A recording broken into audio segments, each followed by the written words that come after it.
তাহলে এখন যে বিষয়টা নিয়ে কথা বলবো সেটি হলো ইনফিনিটিভ থেকে পরীক্ষায় কিভাবে প্রশ্ন হবে। বেসিক্যালি আমরা দেখলাম 41তম বিসিএস এবং মাধ্যমিক উচ্চশিক্ষা অধিদপ্তরে একটা প্রশ্ন পড়েছে, পাশাপাশি পিএসসি তে আরো অনেকগুলো প্রশ্ন আছে। আমরা কিছুটা উদাহরণের সাহায্যে বোঝানোর সুবিধার্থে এখানে রেখেছি তোমাদের জন্য। সো যেহেতু এখন বেসিক্যালি আলোচনা করব ইনফিনিটিভ নিয়ে, খুব ছোটবেলা থেকে ছাত্ররা আর কিছু পারুক আর না পারুক, ইনফিনিটিভটা অনেকেই আমরা বুঝি।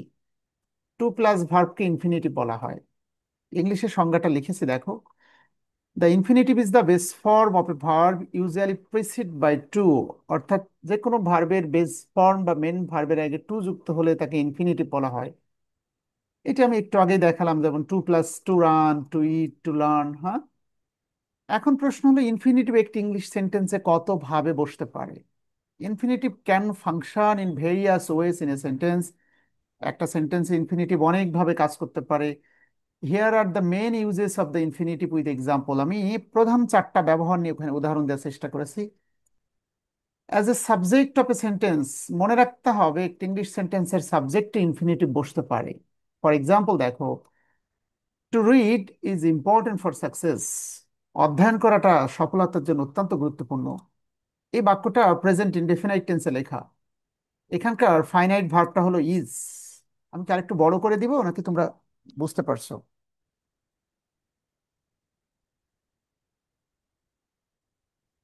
দেখা যাচ্ছে তো। দেখা যায় নাকি আরেকটু বড় করব? আশা করি দেখা আমার যাচ্ছে কথা তো। বোঝা যাচ্ছে। বলছিলাম টু প্লাস ভার্ব ইনফিনিটিভ, এটাতে কারোর কোনো সন্দেহ নেই। বাট প্রশ্ন হলো এটা সেন্টেন্সে ফাংশনটা কি, এটা কোথায় কোথায় বসতে পারে। দেখাচ্ছিলাম as a subject of a sentence, infinitive একটি ইংলিশ সেন্টেন্সের সাবজেক্ট হতে পারে। যেমন এখানে to read is important for success. এখানে সেন্টেন্সটা কোন টেন্সে লেখা বলো তো? Mithun Hossain, Abdul Jabbar, Anik Mahmud. Present indefinite. Present indefinite টেন্সে লেখা। আবার টু আর ইজ হিউম্যান, ভুল করা মানুষের স্বভাব। এই যে টু আর ইজ হিউম্যান বাক্যটা আমরা খুব ছোটবেলা থেকেই শুনেছি, তাই না? টু আর ইজ হিউম্যান মানে ভুল করা মানুষের স্বভাব। সো এটিও প্রেজেন্ট ইনডেফিনাইট টেন্সে লেখা। এই সেন্টেন্সের সাবজেক্ট কিন্তু ইনফিনিটিভ লেখা আছে, টু প্লাস ভার্ব। আবার infinitive May seat as a object, হ্যাঁ, অফ এ পার্টিকুলার সেন্টেন্স। তার মানে সেন্টেন্সের অবজেক্ট হিসেবেও বসতে পারে। ফর এক্সাম্পল, শি ওয়ান্টস, সে চায়, টু স্টাডি অ্যাব্রোড। এই সেন্টেন্সে ফাইনাইট ভার্ব হলো ওয়ান্টস, আর টু স্টাডি হলো ইনফিনিটিভ। দে হোপ, তারা আশা করে। এই সেন্টেন্সে হোপ হলো finite verb. To win the match, match জেতার আশা করে। আবার কখনো কখনো ইনফিনিটিভ সার্টেন অ্যাজেক্টিভের পরেও বসতে পারে। যেমন আই এম হ্যাপি, আমি সুখী। টু হেল্প, সাহায্য করে। হি ইজ ইগার, সে আগ্রহী। টু লার্ন, শেখার জন্য খুবই আগ্রহী। এটিও প্রেজেন্ট ইনডেফিনাইট টেন্সে লেখা, উপরেরটাও প্রেজেন্ট ইনডেফিনাইট টেন্সে লেখা। খুব সংক্ষেপে বোঝা গেল টু প্লাস ভার্ব এটাকে ইনফিনিটিভ বলা হয়। তাহলে প্রশ্ন হলো চাকরিতে কিভাবে প্রশ্ন হবে? যদি টু আর ভার্ব লিখে দিয়ে যদি আন্ডারলাইন করে আমাদের কাছে জানতে চাই এটি কি, তাহলে তো আমরা সবাই বলে দিব এটি ইনফিনিটিভ। তাহলে চাকরির প্রশ্নটা কেমন হবে? প্রশ্নটা যেভাবে হবে, দুটো প্রশ্ন লেখা আছে তোমাদের সামনে, জন্য বোল্ড করে দেখো। এই প্রশ্নটা 41 বিসিএস এ পড়েছে। এই প্রশ্নটা মাধ্যমিক উচ্চশিক্ষা অধিদপ্তরে পড়েছে। পরীক্ষার প্রশ্নটা যেভাবে ছিল ঠিক সেভাবে লিখেছি দেখো। Let me do the work. BCS এখানে জানতে চাওয়া হয়েছে হিয়ার বা ইন দিস সেন্টেন্স ডুটা কোন ভার্ব। এই সেন্টেন্সে ডু ভার্বের নামটা কি? অপশন দেওয়া আছে চারটা। এটা পজিটিভ ভার্ব, এটা ইনফিনিটিভ, এটা জেরান্ট, এটা পার্টিসিপল। তাহলে ছাত্র কনফিউজড হয়ে যেতে পারে এটা কি আসলে। তো প্রথম কথা, যারা মোটামুটি গ্রামার জানে সেই ছাত্র জানে ইংলিশ সেন্টেন্স হওয়ার শর্ত হলো আগে সাবজেক্ট থাকবে, তারপরে যে ভার্বটা থাকে ওইটার নাম হলো ফাইনাইট ভার্ব। ইম্পারেটিভ সেন্টেন্স সরাসরি মেন ভার্ব দিয়ে শুরু হয়, সাবজেক্টটা হিডেন থাকে। এখানে ইউ হলো সাবজেক্ট। ইউ লেট মি, তুমি আমাকে অনুমতি দাও। এই লেটটা হলো মেন ভার্ব বা ফাইনাইট ভার্ব। তাহলে প্রশ্ন হলো একটা যদি ফাইনাইট ভার্ব আমরা পেয়ে যাই, দ্বিতীয় ভার্বটাকে তো অবশ্যই নন ফাইনাইট হতে হবে। নন ফাইনাইট মানে হয় তাকে ইনফিনিটিভ হতে হবে, না হয় তাকে জেরান্ড হতে হবে, না হয় তাকে পার্টিসিপল হতে হবে। তাহলে এখানে ডুটা কি? এই প্রশ্নটা করেছিল বিসিএস এ।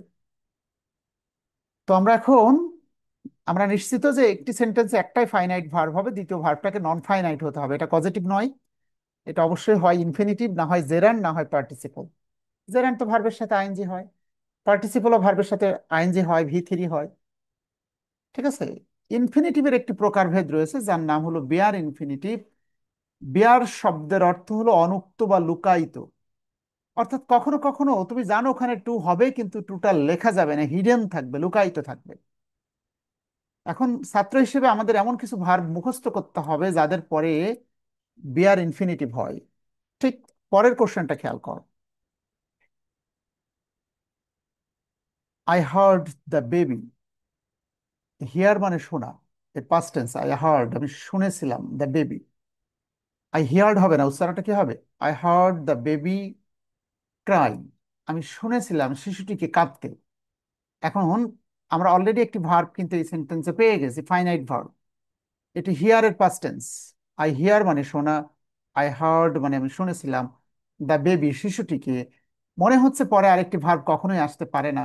ইংলিশ গ্রামারের রুলস হলো হয় টু ক্রাই হবে অথবা ক্রাইং হবে। অথচ পরীক্ষায় স্পষ্ট করে ক্রাই লিখে দিয়ে জানতে চাওয়া হয়েছে এই ভার্বটার নাম কি।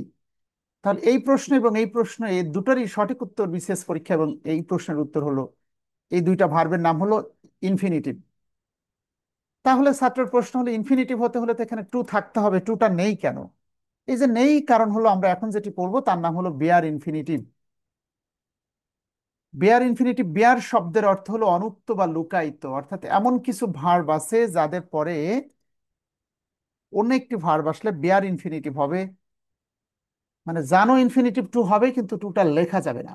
যেমন সঠিক sentence, I hard the baby to cry. আমি শুনেছিলাম শিশুটিকে কাঁদতে, কিন্তু টুটা লেখা যাবে না। ইউ লেট মি, তুমি আমাকে অনুমতি দাও, টু ডু দ্য ওয়ার্ক, কিন্তু টুটা লেখা যাবে না।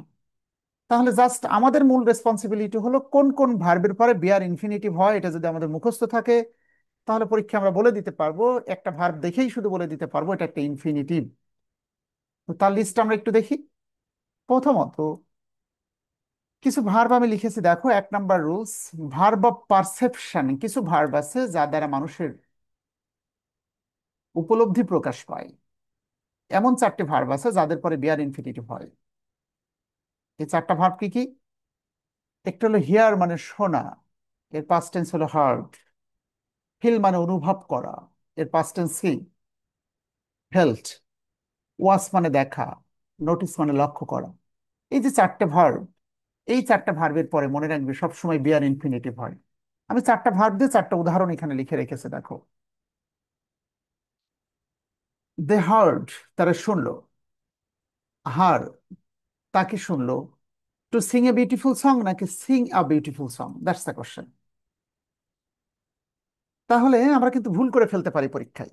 আমাদের মনে হতে পারে একটি মেন ভার্বের পরে আরেকটি ভার্ব আসলে টু প্লাস ভার্ব হবে, কিন্তু আমাদের যদি মুখস্থ থাকে হিয়ার ভার্বের পরে আরেকটি ভার্ব আসলে বিয়ার ইনফিনিটিভ হয়, অর্থাৎ টুটা লেখা যাবে না, তাহলে আমার বিশ্বাস আমরা সঠিক উত্তর করতে পারবো। Only Singh a beautiful song. একইভাবে পরেরটা দেখো, এই যে ফিল একটি ভার্ব যার পরে বিয়ার ইনফিনিটিভ হয়। আই ফিল এর past tense felt. I felt, আমি অনুভব করলাম। দ্য গ্রাউন্ড মানে মাটিকে, শেক ঝাঁকুনি দিতে, ডিউরিং দ্য আর্থকুয়েক ভূমিকম্পের সময়। এই যে শেক মানে ঝাঁকুনি দেওয়া, এটি আরেকটি ভার্ব, আর ফেল্ট হলো একটি ভার্ব। গ্রামারবিদরা বলছে ফিল ভার্বের পর আরেকটি ভার্ব আসলে বিয়ার ইনফিনিটিভ হবে। আমাদের মনে হচ্ছিল টু শেক হবে, কিন্তু হবে on the shake. I feel the ground to shake during the earthquake. টুটা লিখলে কিন্তু ক্রস। আবার এই ভার্ব যদি প্রশ্ন করে এই ভার্বটা কি, এটাকে প্রিন্সিপাল ভার্ব, তা কিন্তু বলা যাবে না, এটাকে ইনফিনিটিভ বলতে হবে, এটা নন ফাইনাইট ভার্ব। একইভাবে ওয়াস্ট ভার্বের পরে উই ওয়াস্ট হিম, আমরা তাকে লোক দেখলাম। ক্রস দ্য রোড, এটা বলা যাবে না টু ক্রস, বলতে হবে অনলি ক্রস দ্য রোড। তাহলে তোমাদের মূল উইকনেসটা অন্য কোথাও। আমি যেমন প্রতিটা ভার্বকে দেখছি আর কালার করে দিচ্ছি, তোমরা কিন্তু সেটি পারো না। তোমাদের উইকনেসটা, দীর্ঘদিন ইংলিশ পড়াচ্ছি তো, বেশিরভাগ ছাত্র can not identify verb from the sentence. Sentence থেকে ভার্বটা আইডেন্টিফাই করে বলতে পারে না কোনটা ফাইনাইট কোনটা নন ফাইনাইট। এটা বুঝতে যতদিন না পারবে ততদিন ইংলিশ শেখালেও তো অতটা বোঝা যাবে না। তাহলে অলরেডি 4টা ভার্বের আমি কথা বলেছি। আই নট নোটিসড হার, আমি তাকে দেখলাম।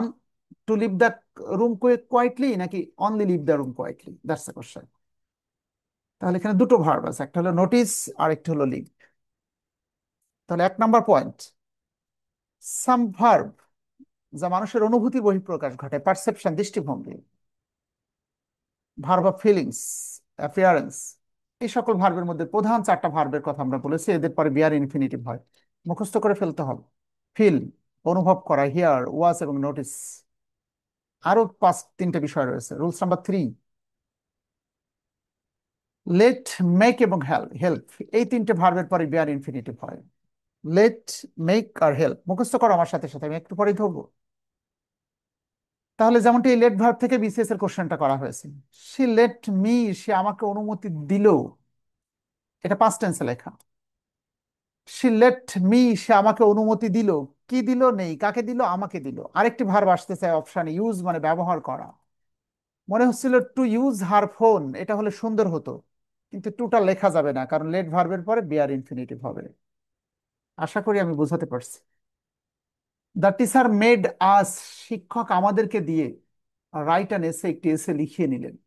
যদি এখানে মেডটা পজিটিভ ভার্ব হিসেবে এসেছে, কিন্তু রাইটটা ইনফিনিটিভ হিসেবে এসেছে, এটাকে বলা হয় বিয়ার ইনফিনিটিভ। তাহলে এখানে লেট, মেক এবং হেল্প, মেকের পাস্ট টেন্স হলো মেড, আর লেটের past tense let. Let, let, let. Put, put, put. Cut, cut, cut. এটা সাম ইরেগুলার ভার্ব, মুখস্থ করে ফেলতে হবে। তাহলে মেডের পরে এখানে বুঝতেই পারছো অনলি রাইট হবে। একইভাবে হি হেল্পড মি, সে আমাকে সাহায্য করলো, অনলি ক্যারি দ্য ব্যাগ। যদিও গ্রামারবিদরা বলছে হেল্প এমন একটি ভার্ব এরপরে টু ক্যারিও হয়, ক্যারিও হয়, কিন্তু বাংলাদেশের চাকরির প্রশ্নের আলোকে আমি তোমাদের বলে দিলাম, এই 3টে ভার্বের পরে তোমরা বিয়ার ইনফিনিটিভ ইউজ করবে, লেট, মেক এবং হেল্প। আরো 3টি মোডাল ভার্ব আছে, হ্যাড বেটার, উড রাদার এবং উড সোনার। এদের পরেও বিয়ার ইনফিনিটিভ ব্যবহার করতে হবে। For example, you had better, মনে হচ্ছিল you had better to go now, তোমার বরং এখন যাওয়া উচিত, কিন্তু টু লেখা যাবে না, only you had better go now. তাহলে যদি প্রশ্ন করা হয় গোটা কোন ভার্ব, বলে দিতে হবে এটি বিয়ার ইনফিনিটিভ বা ইনফিনিটিভ। আই উড রাদার, আমার বরং, স্টে হোম টু নাইট, আজ রাতে বাসায় থাকা উচিত, তাহলে এই stay ভার্বটাও infinitive. She would সুনার die দেন লাই, মিথ্যা না বলে তার বরং দ্রুত মারা যাওয়া উচিত। এই যে ডাই এবং লাই, এই দুটোই বিয়ার ইনফিনিটিভ।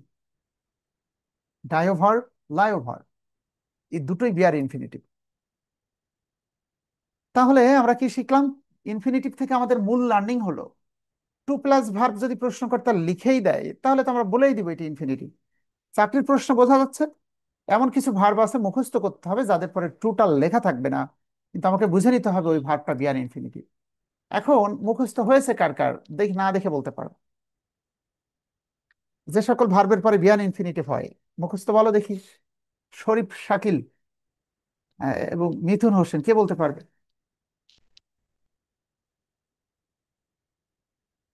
রূপা এবং প্রমি, অনিক, মাহমুদ। এবার উন্মুক্ত করে দিলাম, যে পারবে সে বল। Sir, hear, feel, watch and notice. তারপরে নেক্সট, শুধু কি 3টে ভার্বের কথা বলেছি?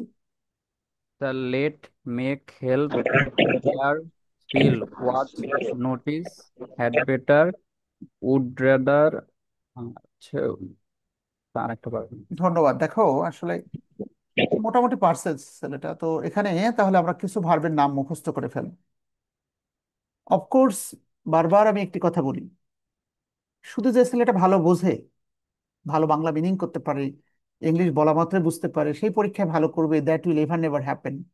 Rather there should have a combination between memorising and understanding. বুঝতেও হবে, মুখস্থ করতে হবে, বুঝতেই পারছো? Without memorising you can not give correct answer in the exam হল।